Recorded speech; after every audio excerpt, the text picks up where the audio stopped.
Okay, so we were here how we could see images and colors, and then we yesterday we analyzed mostly the part of the eye. So what are the sensors that we have? And we said this visual information is sent to the brain. Okay, so in the brain, there is a processing that transforms the RGB images that we see. And now we understand why RGB. RGB, because we have red, green, and blue receptors. So those are the important colors for us because we have those receptors. So we have these sensors.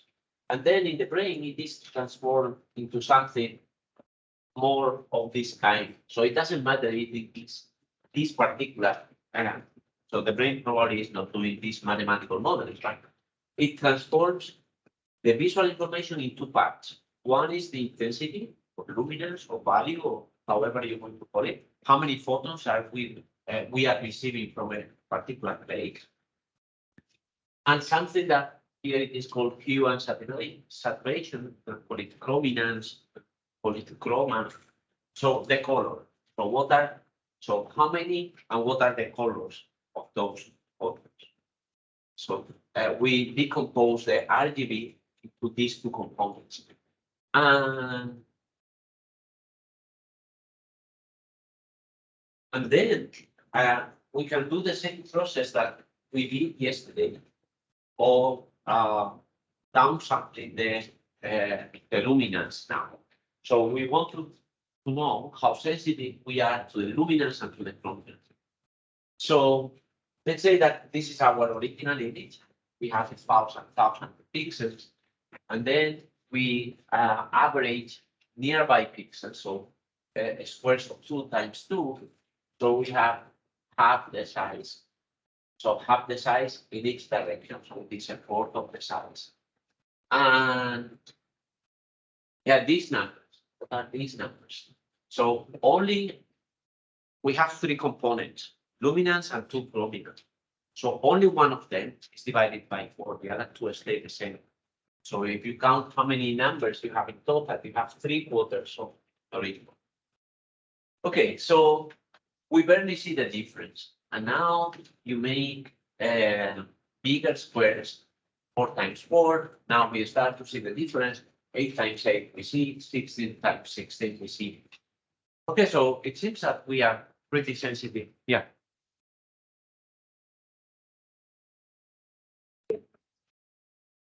Prominent. This is the same as in here. So here you have 3 components, red, green, and blue. So if you think of this as a vector and you want to transform these into another vector, so you need, if you don't want to lose information, you still need 3 components. Okay? One is luminance and the other 2 are chrominance.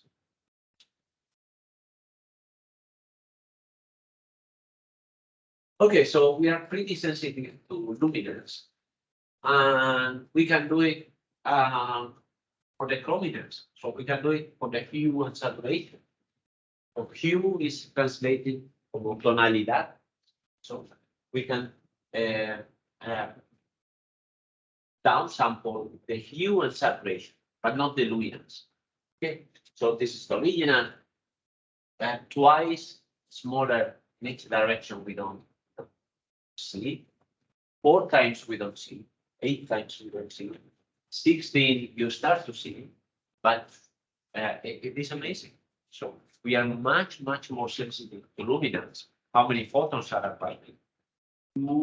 What is the colors of those photons? This is very interesting.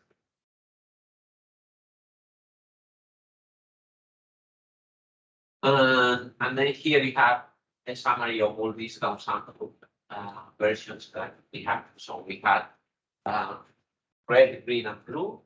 Then we downsample all of them. Only red, only green, only blue, only luminance, only chrominance. So it seems that we are sensitive mostly to green and light. Red, blue, or this chrominance that somehow is combining everything, we are not so sensitive. And it seems that our light is computed from the green.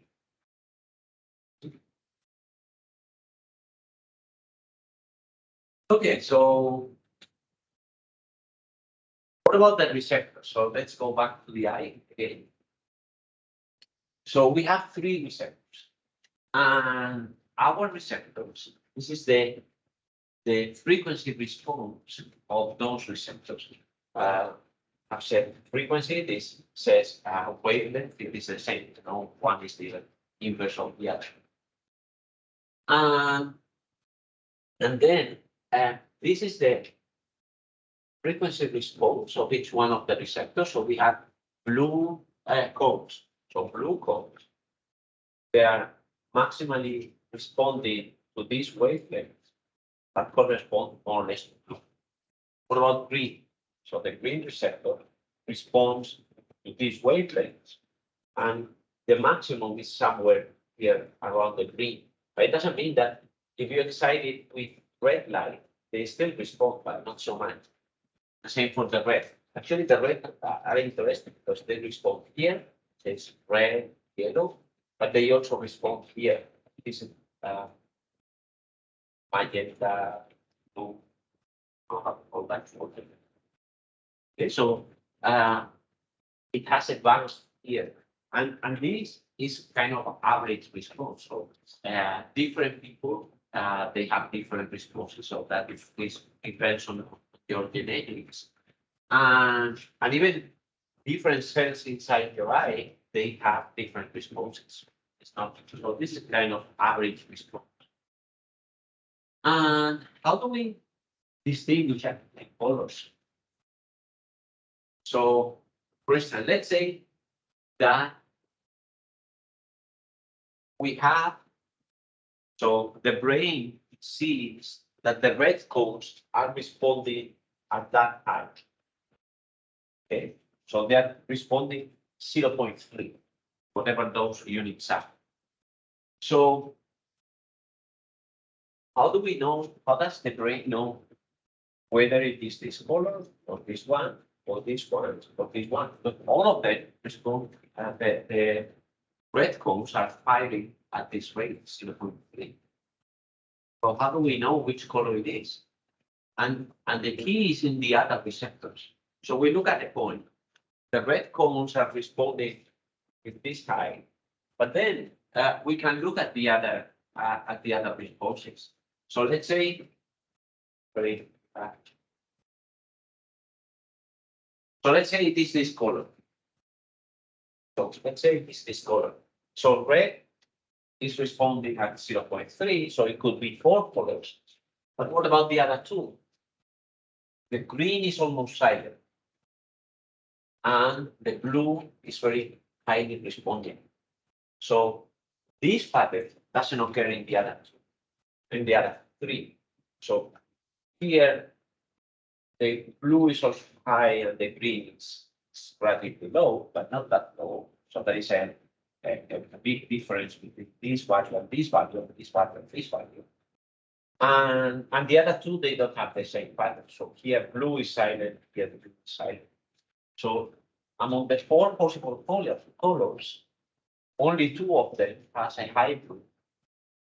And among these two, one of them has a larger green response than the other one. So that is the calculation that the brain is doing. Okay, so it looks at the different responses of the cones, and then takes a decision which one of the possible colors is, depending on the responses of the cones.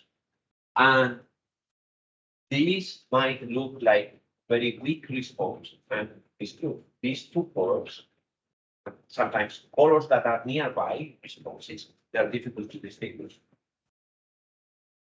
And it is because there is a slight difference between the responses of the cells. Then it is hard to say which one the 2 colors is. So we see the colors by looking at what is the pattern at the specific point of the 3 different kind of receptors. Actually, women are famous for seeing more colors than men. And it is a subpopulation of women instead of having 3 codes, they have 4 different codes. But it is only a subpopulation. I don't remember the percentage, it's 10% or something like that. 10% of women, they have, instead of 3 receptors, they have 4. Yeah, so this is the same idea, but for a different color. We distinguish the colors by looking at what are the firing rates of the different kind of codes. And then we can organize the colors in a kind of circle. So what about these ones? Well, what is the spectrum of these colors? How would you describe the spectrum? That is, a spectrum means frequency.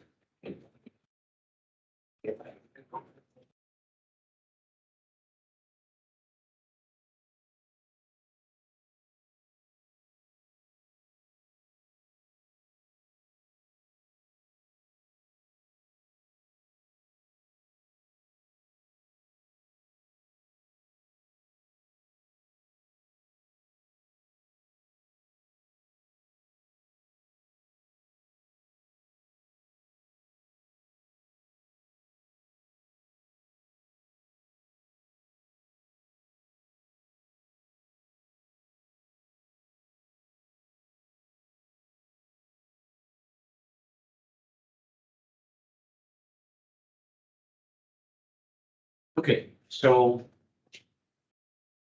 we have here a spectrum. It was lambda, but I can also write it.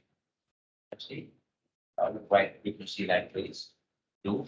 And you know that the relationship that what is the speed? So lambda is wavelength whose frequency, what is speed?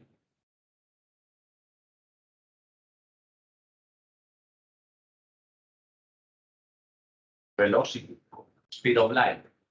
And YB, typically the speed of light is c. So what is the difference between B and C? Okay.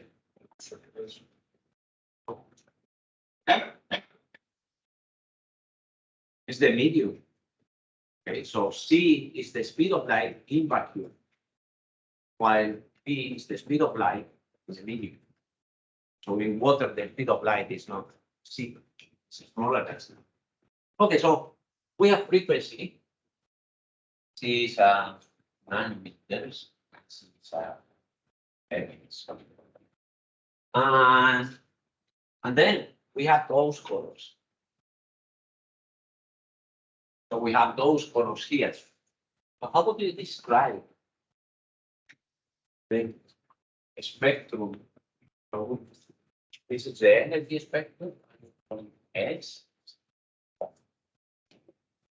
So this is of any one of those colors. I will take one color. Okay, so what is that spectrum? This is density of energy. This is frequency. And then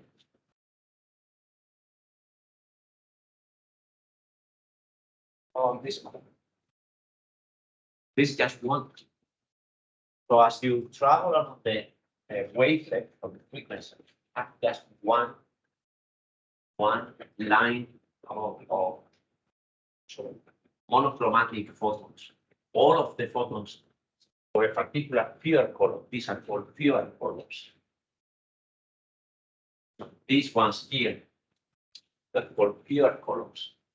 They just have one energy. Okay. And what is this height? So let's say this is amplitude A. And what is this A? Is related to what?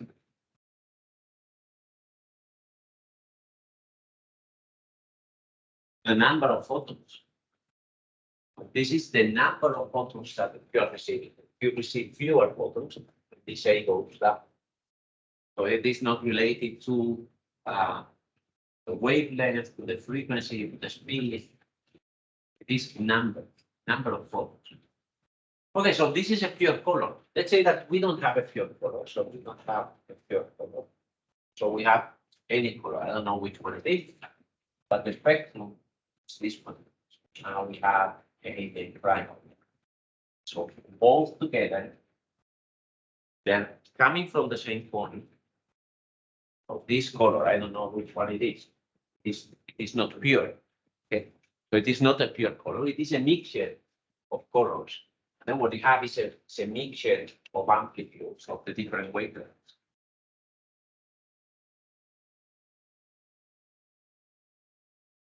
Okay, so these colors are pure. These are not.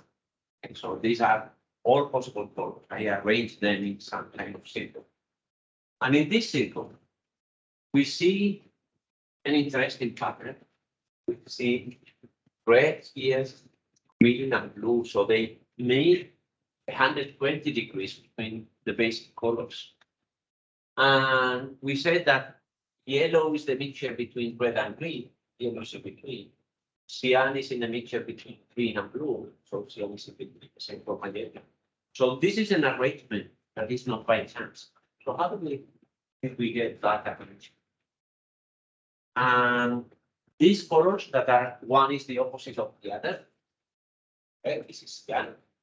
They are in the opposite side of this circle, and they are called complementary colors.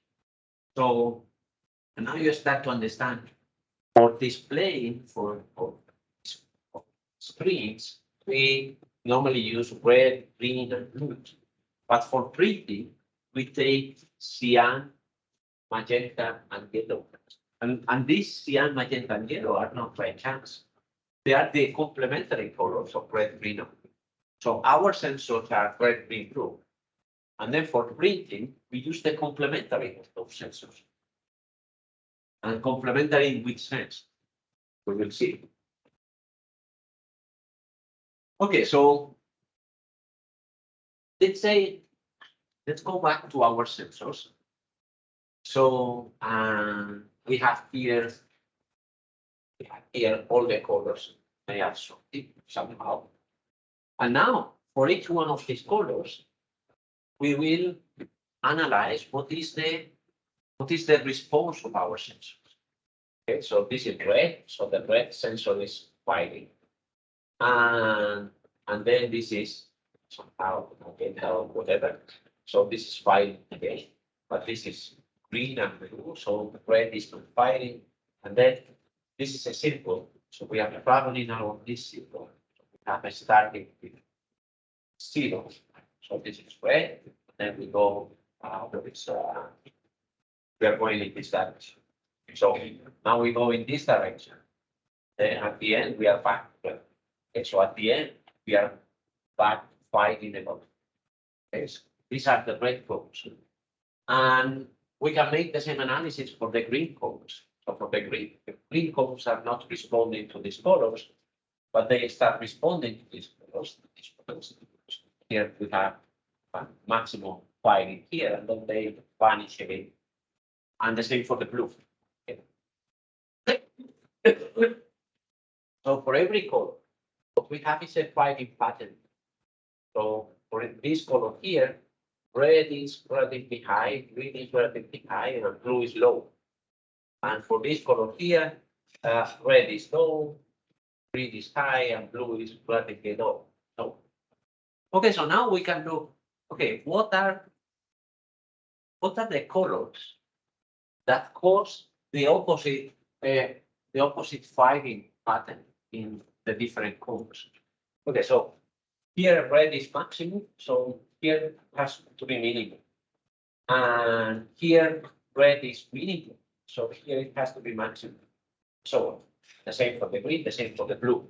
And now I look for which are those colors that cause the opposite pattern. Okay. So these are the ones. So I will arrange the colors in such a way, so in a circle, such that when you are at one particular point, and you move to the other side of the section, you have the opposite firing pattern.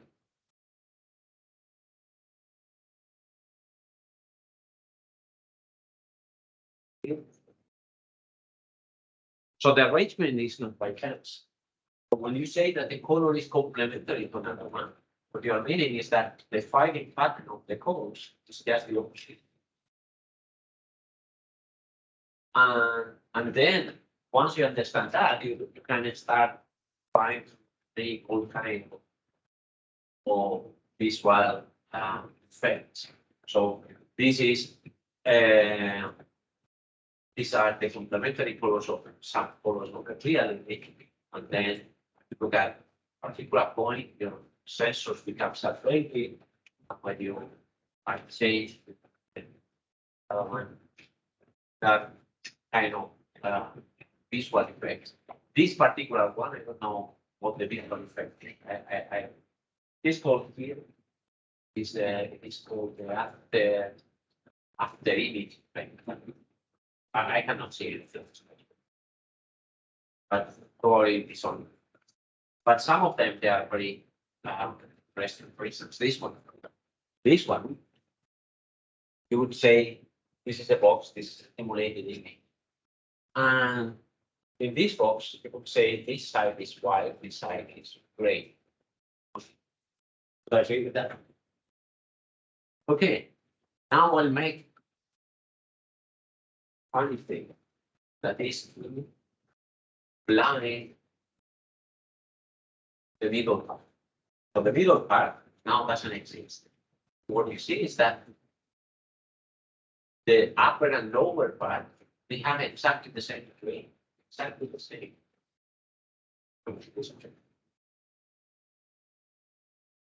That's exactly the same grain.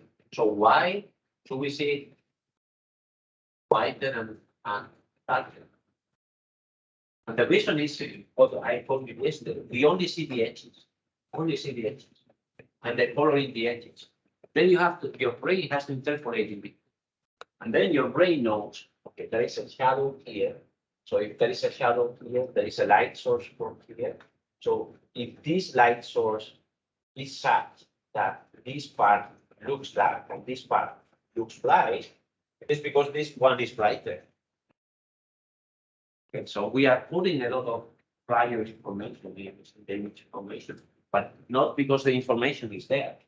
It is the brain that is interpreting the colors that it sees. But if we only see the edges, I think we have to interpolate the colors.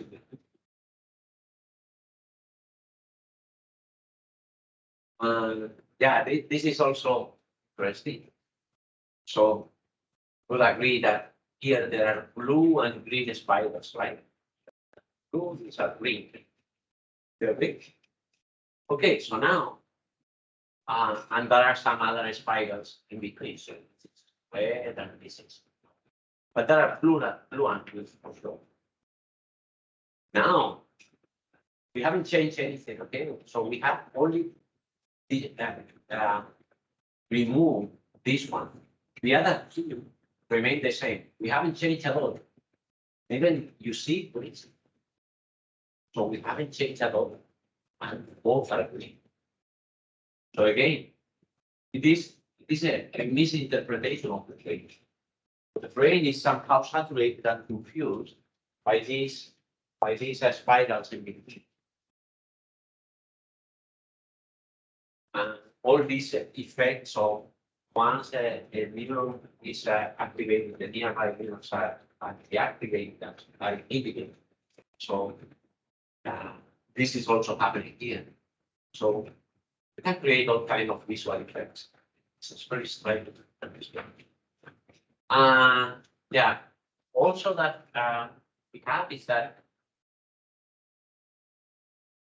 our perception of intensity is not linear. So how many times you would say this is brighter than this one? This is twice as bright, 3 times as bright, 4 times.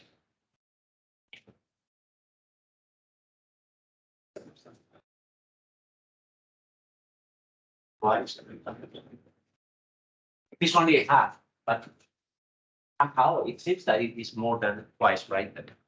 And the reason is that our perception of light is logarithmic. Okay, so we have a response that's more like this than a linear response. So the difference between two gray values, you have two gray values. The difference somehow that difference is normalized by the level of that difference. So it is not the same, a difference of 50 when the average is 100 and an average of 50 when the average is. So we had this kind of response, and this is kind of logarithmic. And that happens for many senses. Our response is logarithmic. So that is why the sound is measured in decibels, because it's a logarithm. Because of that. And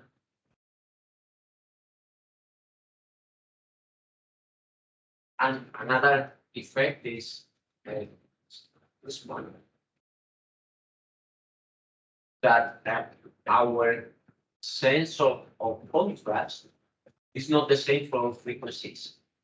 So here is a pattern where we have increasing frequency. So frequency means we will see it later in the course, but it means how fine the details are. So here the details are fine here.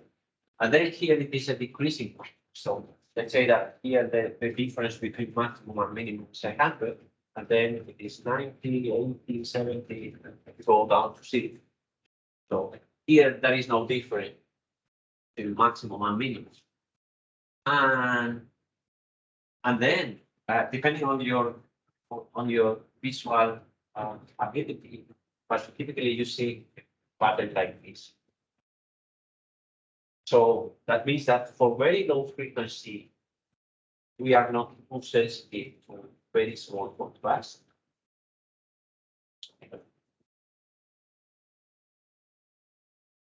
And then for middle frequencies, we are more sensitive than for low. And then when it is very high frequency, again, we are not too sensitive. So we are sensitive to the contrast, but this sensitivity depends on frequency. So what is the size of the details that we are looking at? And then by knowing how the visual system works, can create all kinds of optical illusions there.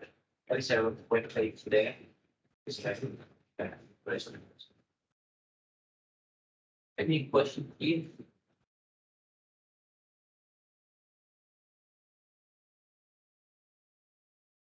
Okay, so then no questions. We move to the next lecture.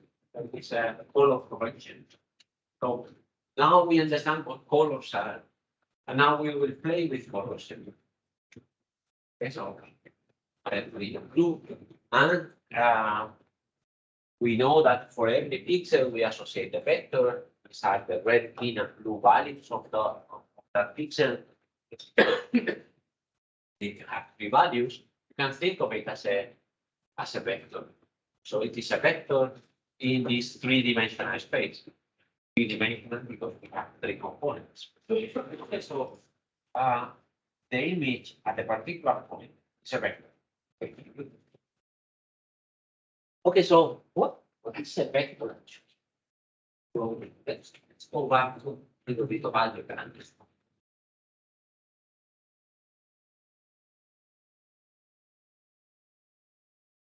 Okay, so we have a vector. I will do it in very generic axis. So let's put this P1. When you say I have a vector that has components x, y, z, what you are saying is your location is x times E1 plus y times E2 plus z times E3. And these are kind of traveling instructions. So first you have to travel X in X direction, in the E1 direction. And then you travel Y in the E2 direction. And then you travel Z should be perpendicular. Then you travel Z in the E3 direction. So these are traveling instructions. And the same when we say we have a color. So that my color, let's say, I will use a different letter so not to make it to confuse it with red. So when we say we have a color that we call P, that is RGB. It's RGB. What we are saying is you have to travel R in the R direction, and then V in the G direction, and V in the V direction. These are RGB with vectors that unit vectors. Okay. By the way, what is a unit vector? So if one is a unit vector, what does it? A norm of one. It's one. It's a unit vector. Okay, so this is what we are saying. When you say I have a particular color, we are saying it's actually vector. Okay, so the color spaces that we are listed, they have a number of properties. So let's say that these are our axes. So I have the red direction here, the green direction, and our vectors are points in this coordinate system. They have some properties. You know, there are no negative functions. All the R, T, and B components are positive, and it is discretized. So each one of the axes is discretized in 156 points. So I have made 256 marks along the axis, and then I can have a color that is any combination only of these marks. I cannot have any possible color there. And now we see the limitations of digital images. So because you have using computers, in this continuous color of space, you can only represent the grid. And so they are choosing a point from a grid. And you cannot represent any possible color there. This is RGB. What about cyan, magenta, and yellow? I can define also my axis to be cyan, that is here, so magenta and yellow. So instead of an RGB axis, I will have a CMY axis. But I can express the same. It is just a change of axis. I change my axis and then I will have different traveling structures. But I can reach any point that I could reach from here, I can also reach from here. Same point.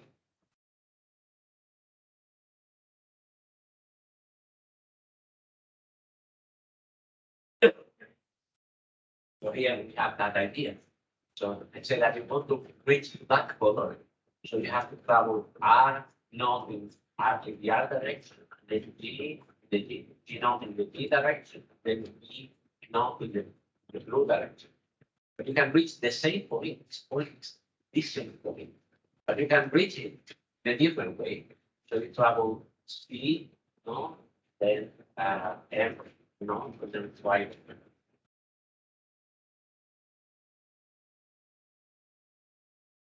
Okay, so given an image, now we can make it more green, we can make it red or blue, we can increase the saturation, we can make it more cyan.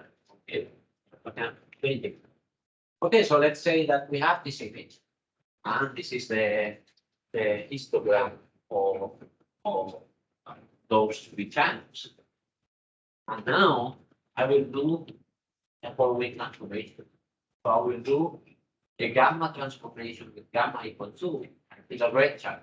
So the other two channels stay the same. Cyan, green and blue stay the same. But the red channel is transformed by gamma equal to 2. What am I doing? I know that the histogram will be shifting to the right. The histogram of red will be shifting to the right.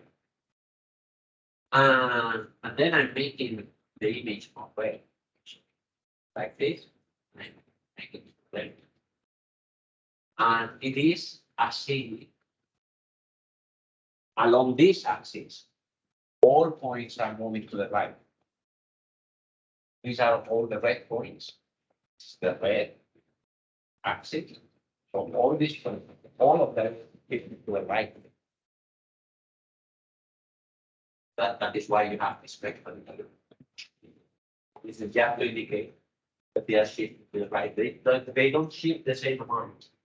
Every color shifts a different vector, but they are all shifted to the right. And then you can do the same with any other color. So you can make it gamma 0.5. And now it is the opposite. They're moving in the opposite direction, the complementary direction. Now you're moving to cyan.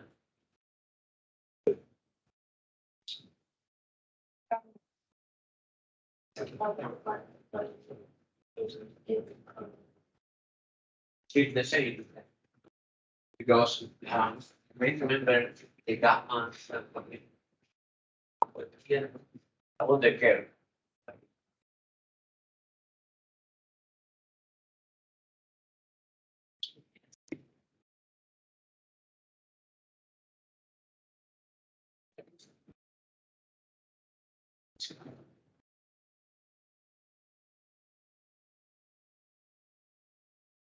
Yes.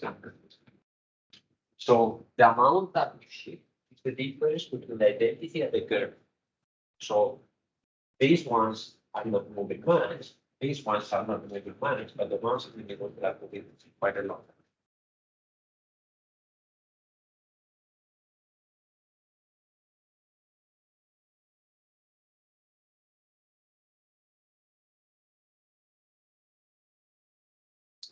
Wow. Yeah. Yeah. So if we put gamma equals 0.5, gamma equals 0.5, it's moving in the opposite direction. It's like this. It's moving in the opposite direction. Like this. This is identity. This is red. This is red prime. Let's put the red from and the gamma 0.5. Like this. How much you are shifting again depends on where you are in the radius for axis. You can do the same with the other. So you can move it. You can increase gamma in green, or you can decrease gamma in green, then you are making more magenta. Or decreasing it. Oh,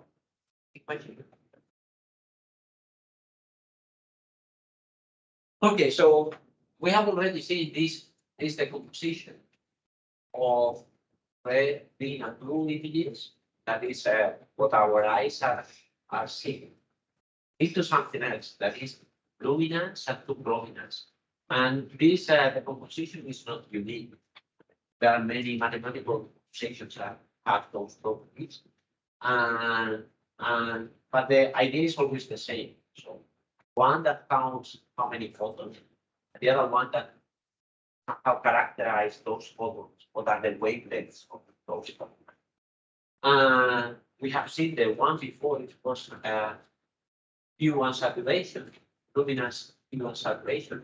Here we have luminance A star chroma, B star chroma. Just another way of calculating characterizing the photons. We will see one of them, that is the HHV. And we don't know exactly which the brain is using, probably nanometers. But this decomposition is somehow happening. We don't know the mathematical description, exact mathematical description of the brain.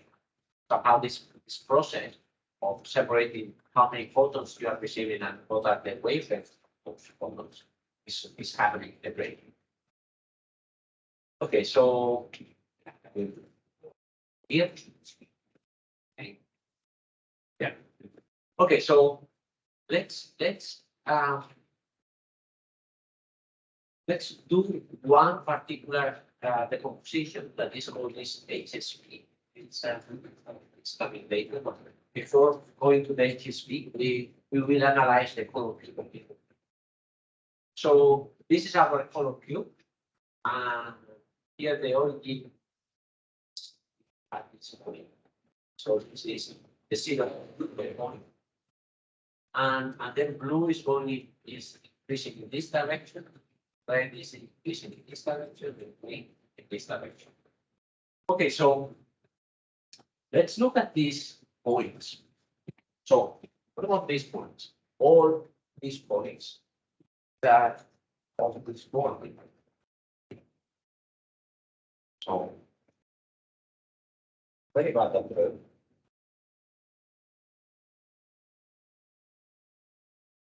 so somehow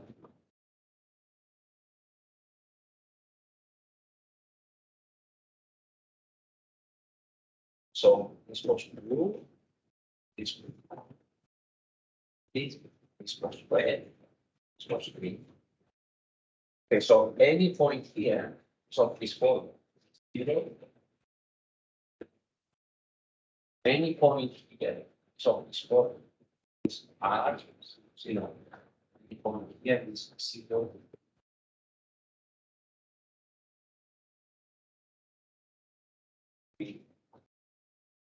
I will change. Zero. Do you agree with that? Okay, so now I can study. Okay, so I have a point in general, I have another point. This point here, the middle. And the point.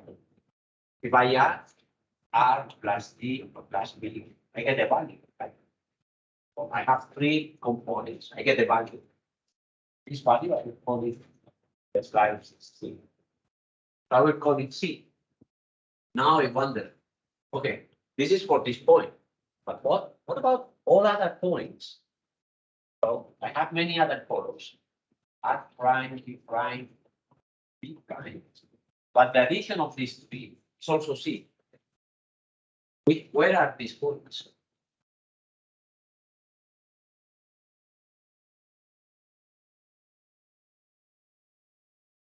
And you guess where the points are.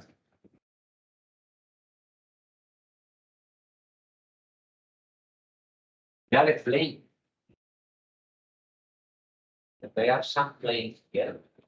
All these points, and the purple one is one of them, belong to this plane. Now, why do I know that it is a plane? It's the equation. Remember the equation of a plane? Equation of a plane something like this. This was the equation of a plane, and here were your variables, and then these were your coefficients. Now we have the same structure. Have variables. We have coefficients in flow. We don't write them because they are one with the time, right? But we have the same structure as a plane. But it is a plane. And this point belongs to a plane. Which plane? This one. Okay, so you take an RGB point, whatever you want. You compute R plus E plus B is equal to C. And then this is the plane for which that point belongs. And what are the intersections between this plane and the axis? So the intersections are these corners. And they have this structure. So for instance, with the red corner has to be C00. Because the addition of the three, they have to be C.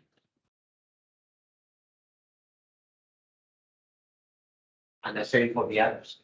0, C, 0, 0, 0, 0.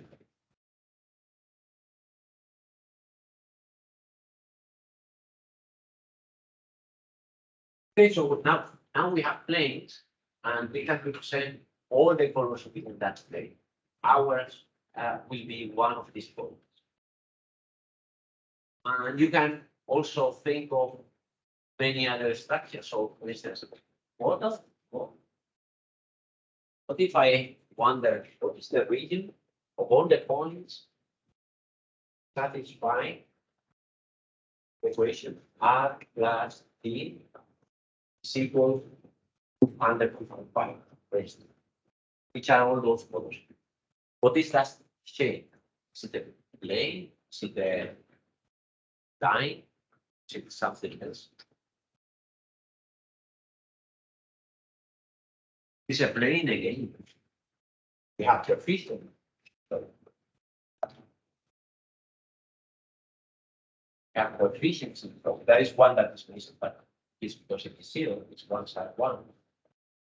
Then there is another parameter that is missing, that is b, because it was multiplied by 0. Right? It is another 0. Actually, when you have this plane in general, in the x y plus c and b, can write this as the inner product between a c x, y, z. This is the inner product. And you may remember that of writing this kind of stuff this way. So we call these equal to u, or these are vectors. So then what we have is u times r, and that was a plane such that the perpendicular to that plane, our perpendicular, the perpendicular to that plane is u. You remember that? So this is the perpendicular plane. 110 is the perpendicular plane. Or in the previous case, 111 is the perpendicular in this place.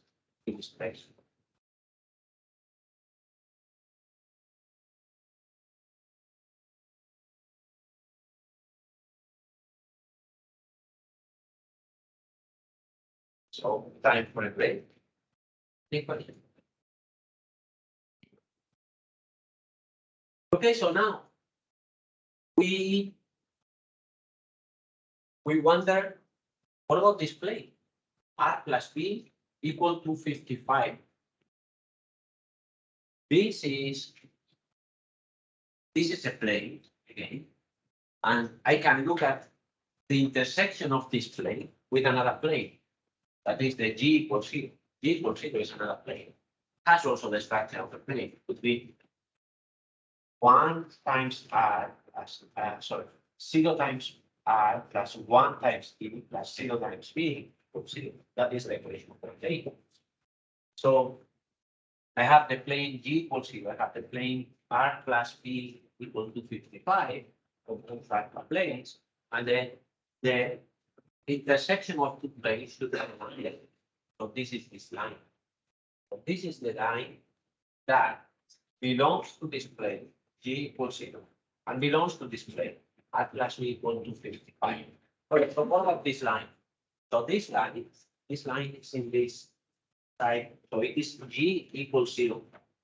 So G was this axis. So G equals 0 is this plane. So I'm looking at the line such that it is the intersection of R plus B equal to 55 with this plane. So this is the plane actually, R plus B equal to 55 is this one. And then I should be seeing this line. So let's look at something. This line. Okay, so this is the origin, 0, 0. And then when R is equal to 0, that is here, B is 55, when B is 0, that is here, R is 255, is 9. And it goes from pure red to pure blue. And then you have all the colors in between. Okay.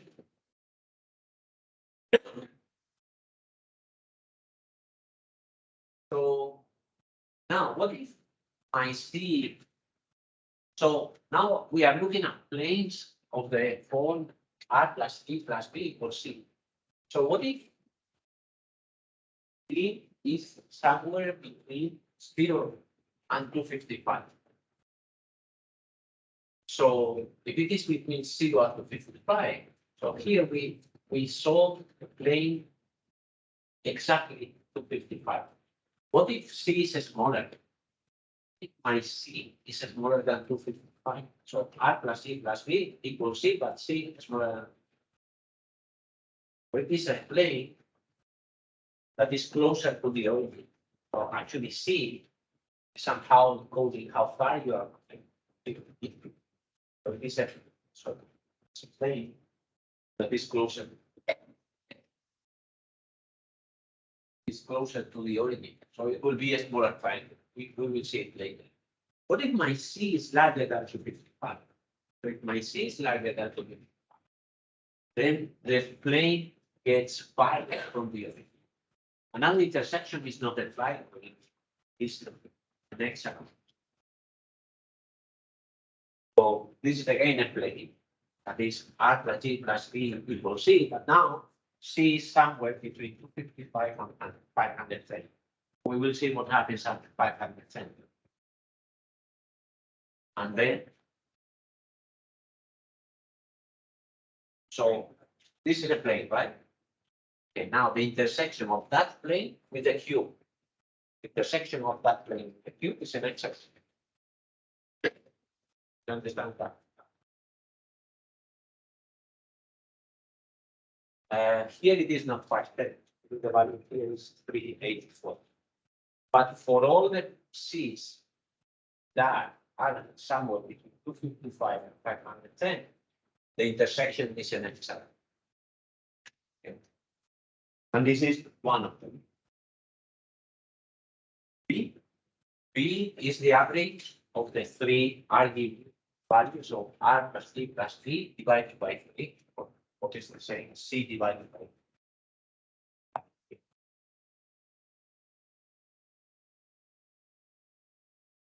Okay, so yeah, now I look at the intersection with G equals 0. So the intersection with G equals 0 is the intersection of that hexagon with this plane. That is intersection is this one. So here is the origin, then this is the line. That is R plus B. Okay, there's a mistake here. It should be 384. It should be 384. Right.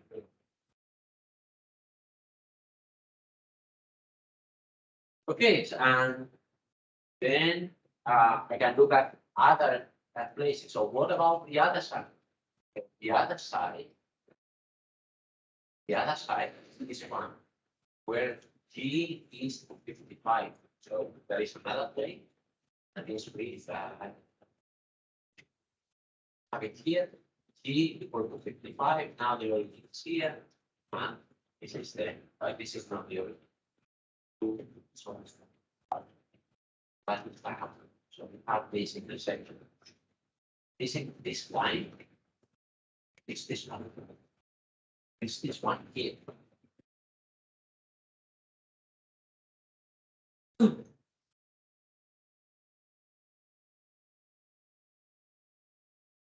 And then you can look at all other faces and so on. You get that. This one is one. I don't know. Okay. This one is one. Okay, so now let's look at how the intersection changes with C. So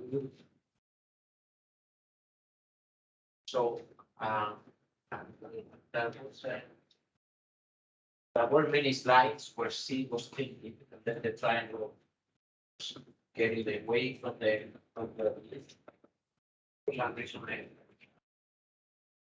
Okay, now colors are points in this color field. Okay, so I have this color here. Three axes are here. And then I give you traveling instructions to get that point.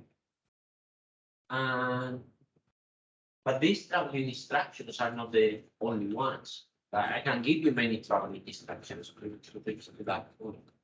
And one of them could be the following. So you have to find a plane that contains that color and is perpendicular to the diagonal, the 1, 1, 1 vector. Okay, so you have the 1, 1, 1 vector that carries the way from here.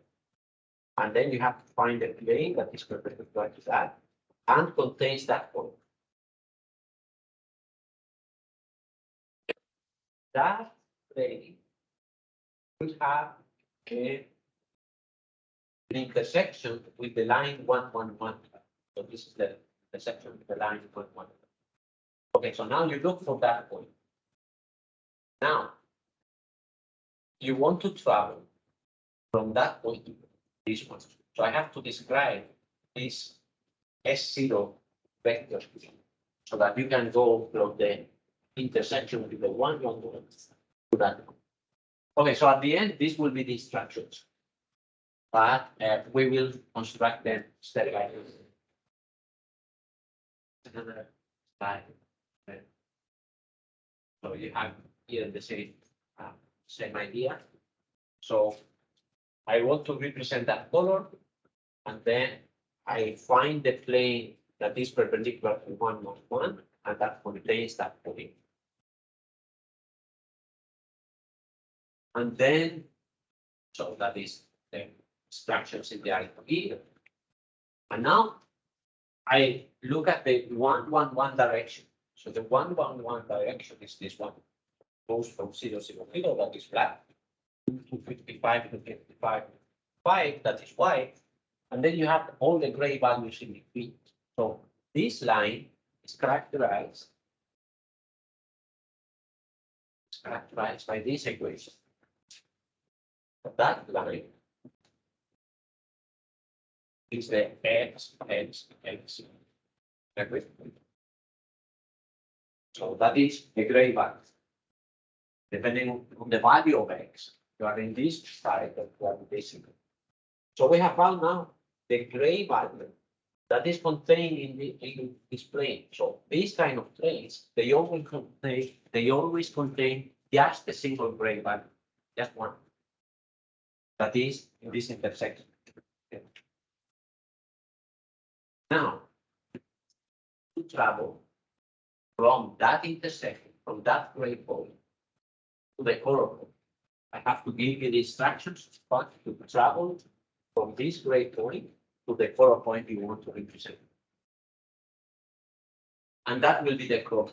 So this, in this decomposition, this is the luminance, how far you are from the origin of the luminance. And how far you are from the gray is the chrominance. And I have to give you two values for the chrominance. I have to specify this S vector. I have to give you two numbers. Otherwise, if I give you just the length, for instance, you can travel in all these directions. And they all have the same separation from the gray.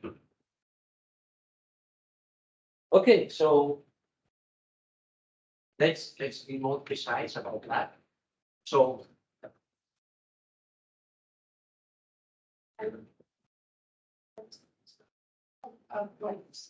and for the one which selects the plane which is perpendicular to the perpendicular to a point doesn't exist. It's perpendicular to a vector. so once we have the plane, what we are looking for is a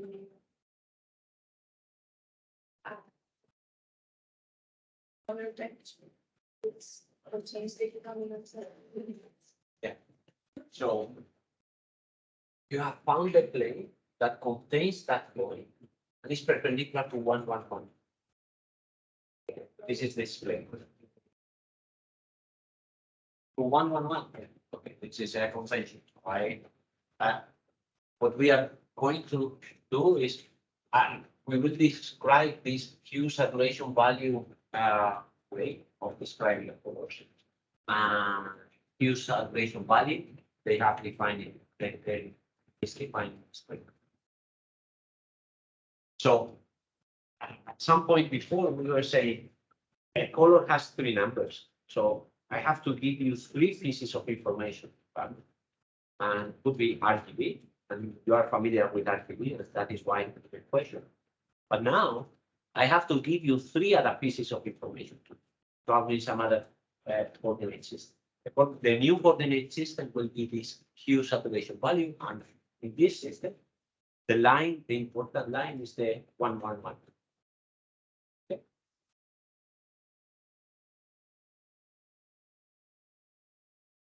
Okay, so this is the same. This is all. Okay, so in this, once we have found this point. Okay, so how will I give you the instructions go from the gray to your color? So I will give you a vector, this, and I give you 2 values of this vector. One is the length of the vector. The other one is the angle of that vector with respect to this line. And this line is the line that joins the gray point with the maximally red point. So the maximally red point in this plane is this one. So this is the purest red point that you have in this plane. So you join this line, and then I will tell you 2 things. One is this length, the other one is this angle. Okay, and this will be called saturation. This will be called healing. And you start to see something that has already been introduced. That is, you remember the color circle? Okay, have the complementary colors and all that. It resembles like the color circle. So you are traveling along the circle, and this angle. So the hue is related to the circle that we had before. What is the angle of the circle?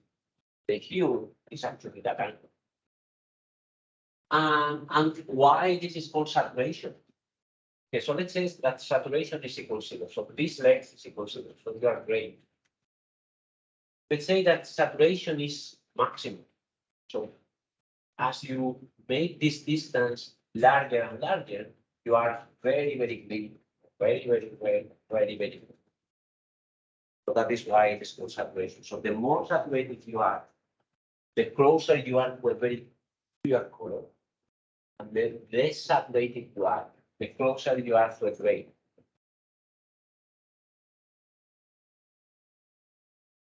Okay, so let's calculate this H is.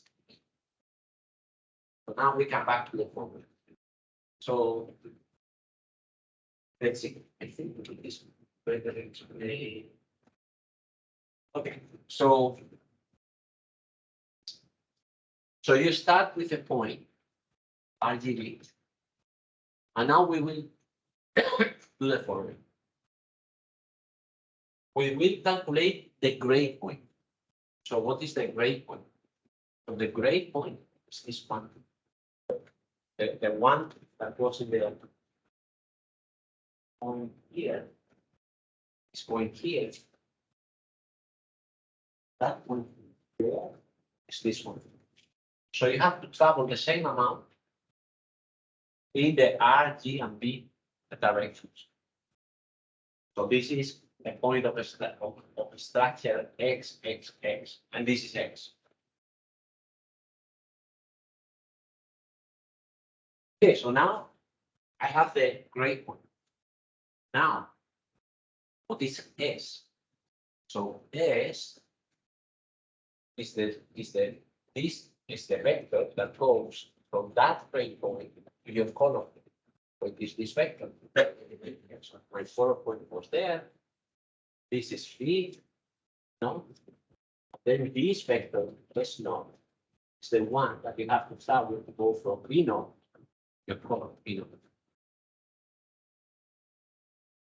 And but instead of giving you a vector, I will give you two numbers of that vector. One is the length of the vector. That is one of them. I will give you this length. And the other one is the angle between. So you take that vector, you join it with the maximally red point in your plane. So this is this point. You see that this line. And now you measure what is the angle between S naught and this vector. Okay, so let's go. What is this point? This point is this one. R naught plus A naught plus B naught times red. And so this is this point. Okay, what is this vector? This vector is this point minus the origin. This minus the origin. And now I have to measure the angle between that line, that vector, and S naught. That is this angle. I will call it H naught. Now I give you three numbers. The value, that is this average here. The length, the saturation, that is this length. The hue, that is this angle. And I have given you three pieces of information to travel. And then to find a point, it's very easy. So you travel V naught. Travel V naught. Then I put a plane. I look for this maximally red point. And I have to travel in the direction given by H naught. The direction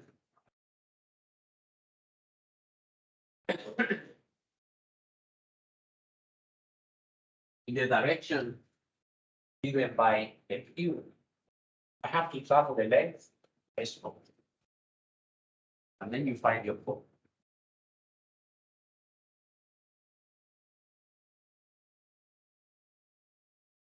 So what is interesting in this representation? So we have, first, it is a model of how the brain sits. We don't know, probably the brain is not calculating examples, but we know it decomposes into a number of photons and dominants. So this is a similar decomposition. So V naught is number of photons, and the other two are the colors. And so first, it is a model. Second, if I want to, let's say I have a color image, but for some reason my display is only black and white. So I can use this representation to make a very interesting representation of the black and white. I can compute the B, I simply represent the B.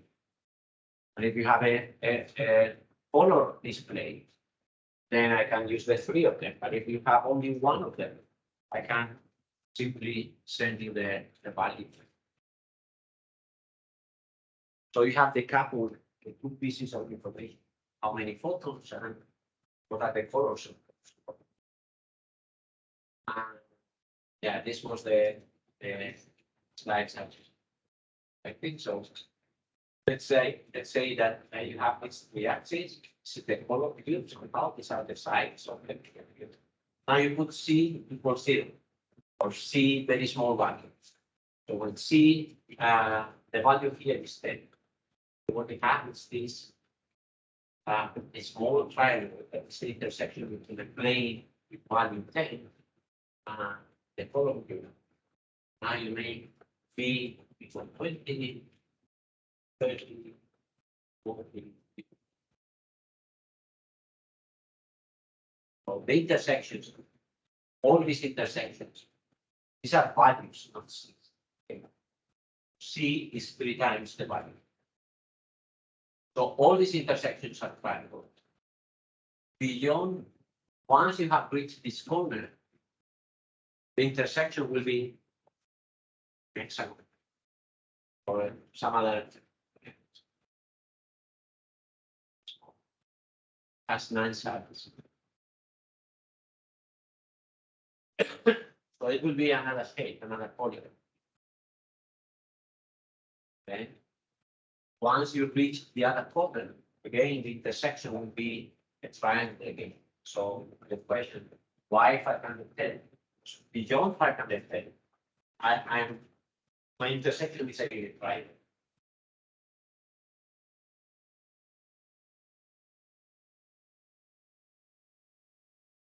Okay. Okay. Big question. Okay, so conceptually, what we are doing is you give me an RGB form. This is a color. I will express that color in some other way. Some other way will be HSV. And we are seeing one particular conversion, but there are many. We are seeing one just to get you familiar with this kind of concept.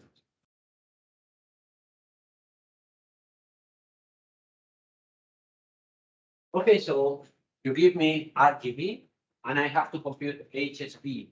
So there is a summary for that. So you give me RGB, and then I will compute C. From C, I will compute node. This is a vector. And now I take this V node, that is any one of these components. And then I have to compute this vector that goes from the gray point to the color, this vector here. And then I have to compute the length of that vector. I have to compute the angle. The angle is right. The angle is here. Okay, so I compute the maximally red point. Maximally red point is, so this axis here is the maximally red. Maximally red is 0, 0, 0 minus your gray point. This one. So this is the result. And this was S0. And now I have to compute the angle between these two. To compute this angle, it is the inner product of these vectors divided by the length of these two vectors. Take the other side.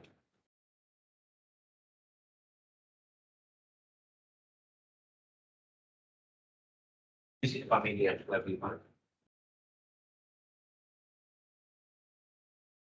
So now I have given you the recipe to go from give me a color, then there is a sequence of steps. At the end, you have your ASB representation. That open. You can do the opposite. And go from HSB, you can go RGB. So this is a summary of this recipe. Okay, so this is something that I can give you S0. So we have presented S0 as this length. I can give you this for the normalized version of that length. I can give you S divided by 208. 208 because it is the maximum saturation you can have. So instead of giving you S, I give you S0. I give you S0 divided by the maximum saturation.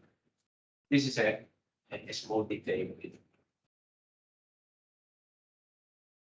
Okay, and again, this is a too small detail. So this I cosine is better instead of defining an angle. It is better to the R cosine has an ambiguity, because if I tell you the formula was this one. H of is R something. And so if I tell you that the cosine of an angle is this, you don't know which angle it is, because the cosine, I remember the cosine. It's theta. Cosine is like this. And if I tell you the cosine of my angle is this one, you don't know if it is this angle. So there is an ambiguity. And then all these slides, is solved for that ambiguity. So you see actually cosine of theta, cosine of minus theta. That's it. Okay. We don't care about these small things. So what is important here is that when you are making you have the visibility. So otherwise, this visibility is very easy to give, but it is not unique. But this one is okay. Yeah, so what if I want to come back? So I have an HSV representation. I want to come back to RGB. I do that. Principle level.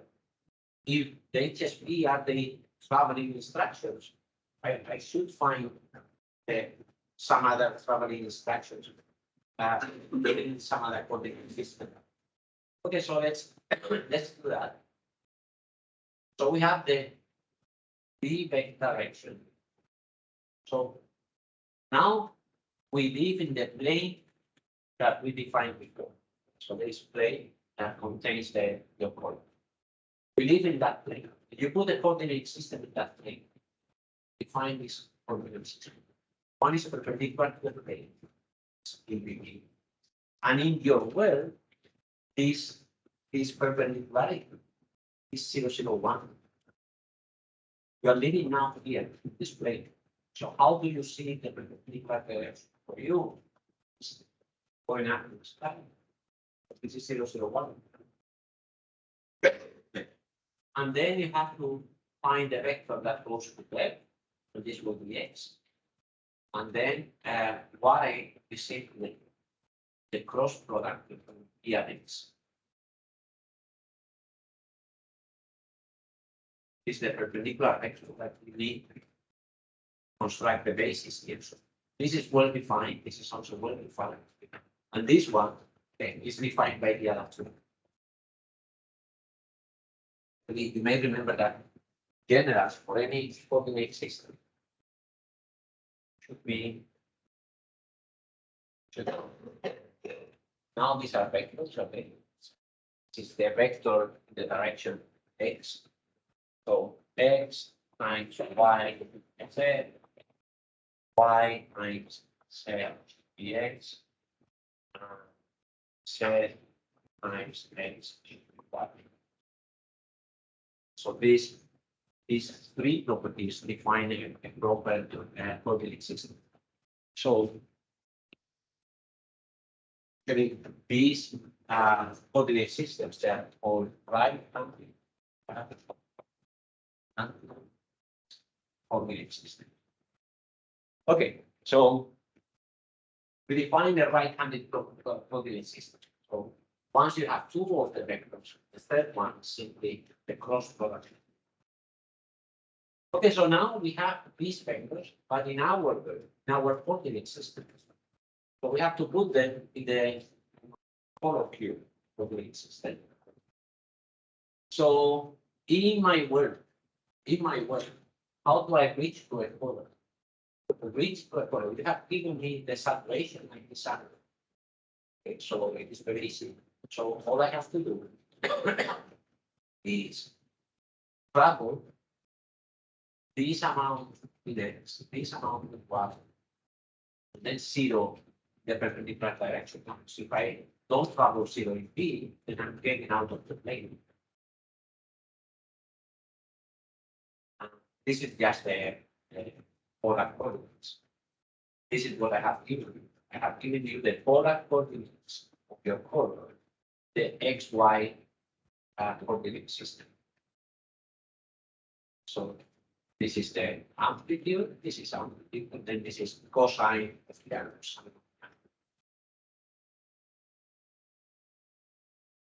Okay, so in my world, in my plane, I I know how to reach to this point. So I have to follow these instructions. Okay, so let's try to put these instructions in the follow through. Okay, so first,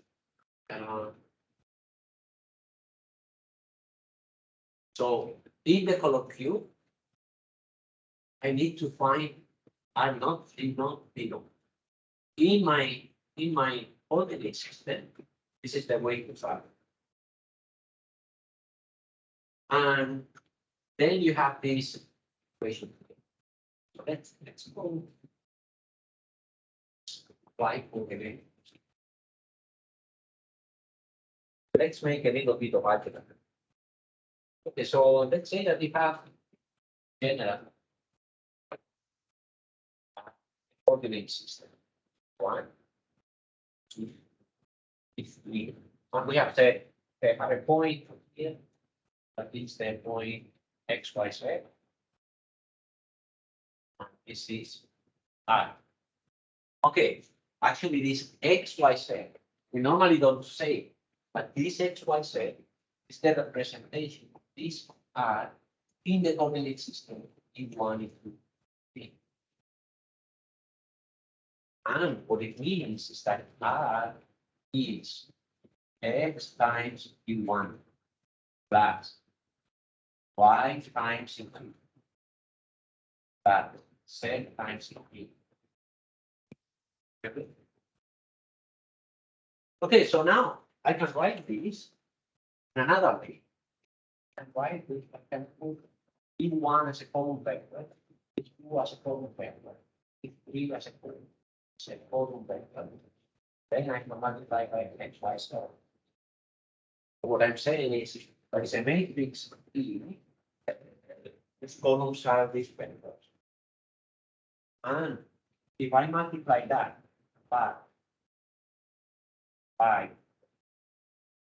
its coordinates, then I get the vector that I want. Okay, what if I have a different coordinate system?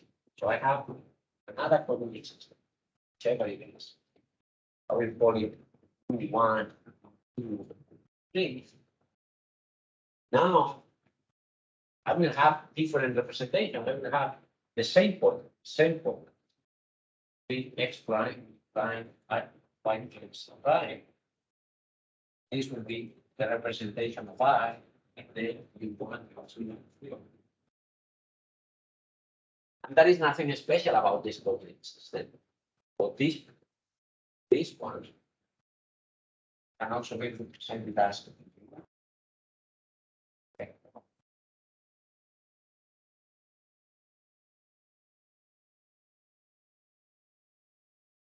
Here you almost have the change of change of coordinate system equation. So what we have is these two things have to be the same. So I don't care in which representation system you are representing the vectors. Can be E, can be U, can be whatever, but I can represent the same for the two coordinate systems. So I can convert from one to the other. So for instance, if you solve for R here,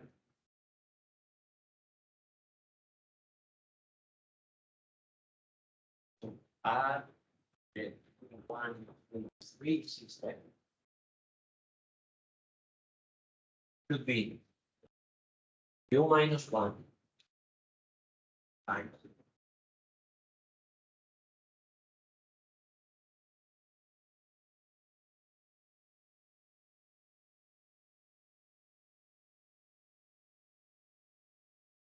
this is the change basis.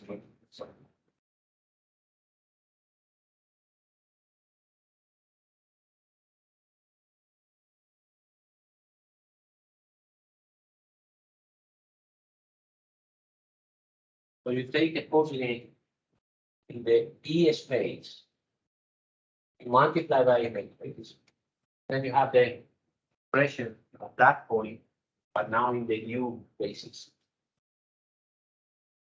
This is linear algebra. First given. This is every line. So that is what we will do. But we will find these methods.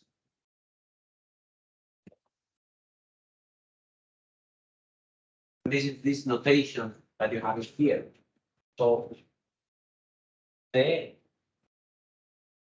expression of your color in the XYB coordinate system is 1, but the expression of that color in the RGB coordinate system is another one.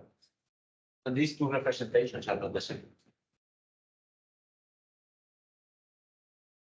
Okay, so let's see how to find out those vectors.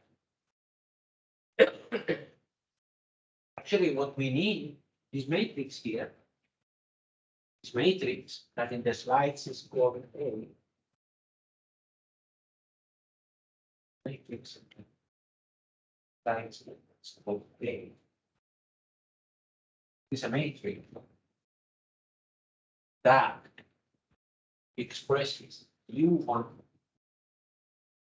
in the coordinate system of 1. The same for the U2.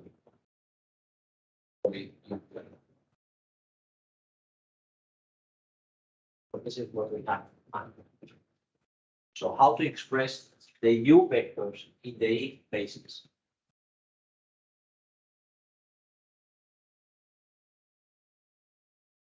Okay, so let's do that. So I have to find the representation of X, that is one of my vectors, my new vectors, in the RGB basis. I have to find the representation of Y, the RGB basis, at the same point. Okay, so let's start with one thing. So once you have your matrix, then it is simple. Just multiply.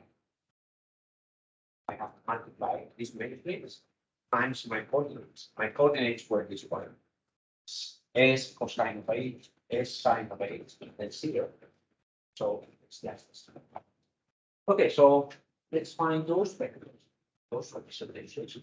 Okay, so in my coordinate system, X, Y, and B, they are 1, 0, 0, 0, 1, 0, 0, 0, 1. Okay. And this is same I have written. So now, let's start with B. B system. So B is the unit vector in the direction 1, 1, 1. Okay, so what is that unit vector? That unit vector is this one. It's 1, 1, 1 divided by square root of 3. 1 divided by square root of 3. This is the norm. So you have a vector. Yeah. So you have a vector. So you have a vector of B. It's the 1, 1, 1. I want to, and you want to make it unitary. Actually,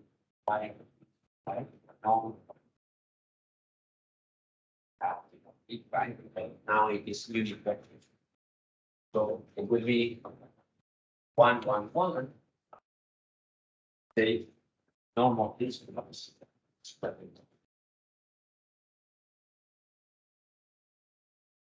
and by 1 divided by square root.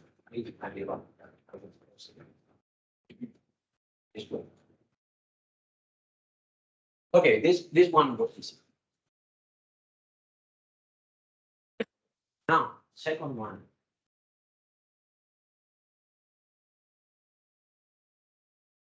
Second one. Okay, so X is perpendicular to B, and it has equal G and B components. So this vector that goes from the gray point to the red has equal green and blue components, and it is perpendicular to B. Right back.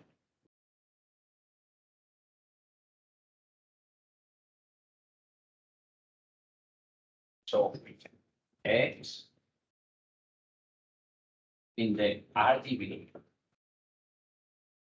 I know that it has equals green and blue.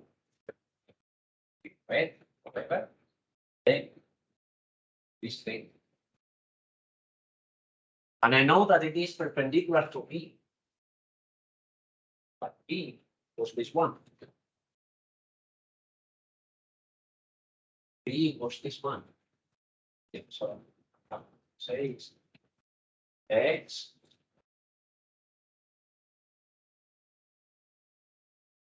times the representation of B was this one here. This is 0. So how many degrees of freedom do you have? How many variables you can change this vector and change to? How many constraints you have? I have one.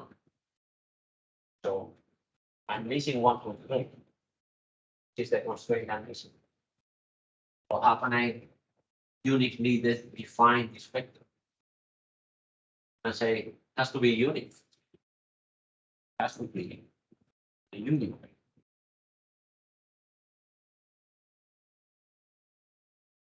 Now I have two equations with two unknowns.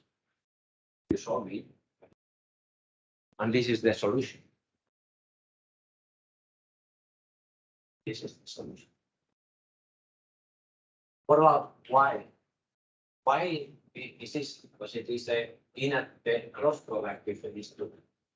Like this. And now we have the matrix.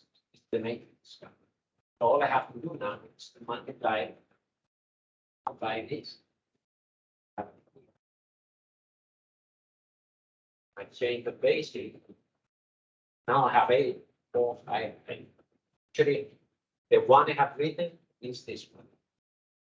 The one we have written in the slides, it's not this one, it is the opposite one. We are going from the HSV to RGB. So we are going wrong here.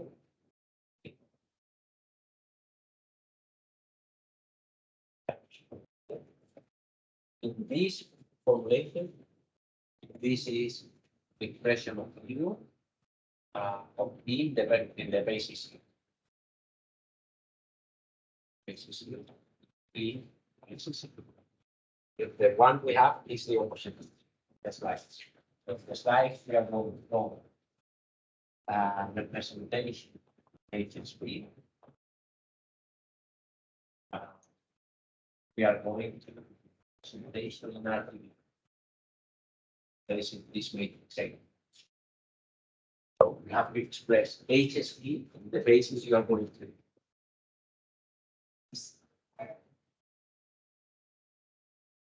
Yes. So I made a mistake here. So you have to express the basis you are going from to the basis you are going to.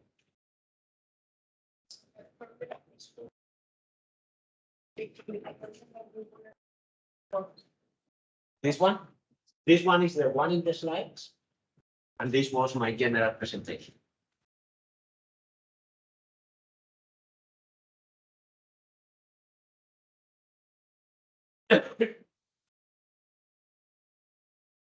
Okay.